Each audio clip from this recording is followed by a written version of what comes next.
上期视频的评论呢，有个网友给我起个外号叫求生王语嫣，我觉得这网友不但有才，还非常有眼光，所以以后请叫我求生王语嫣。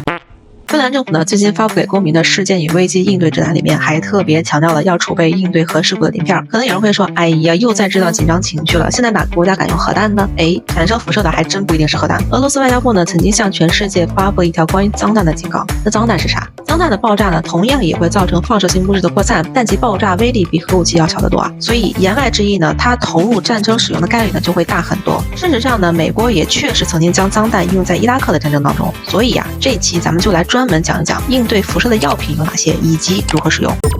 要了解如何使用碘片之前咱们要先理解碘是如何抗辐射的。正常情况下，我们的甲状腺工作本身就需要吸收正常的碘，但如果在你受到辐射之后空气中的放射性碘呢就会被吸入体内，甲状腺呢就会把这些放射性的碘呢误认为正常的碘拿来工作，这就会导致放射性元素呢在你体内停留过长的时间，从而对各个器官都造成伤害。但如果你提前服用了正常的碘，提前占据了甲状腺，甲状腺呢就会拒绝吸收这些放射性的碘，进而将它快速排出体外。所以碘的最佳服用期呢是在预期接触辐射之前的24小时和接触之后的2个小时之内。但是如果接触时间超过24小时再服用，基本上就没啥效果了。而且购买时呢也一定要认清是碘化钾而不是混合成分的碘，服用量呢也要根据不同的年龄做调整，而不是越多越好。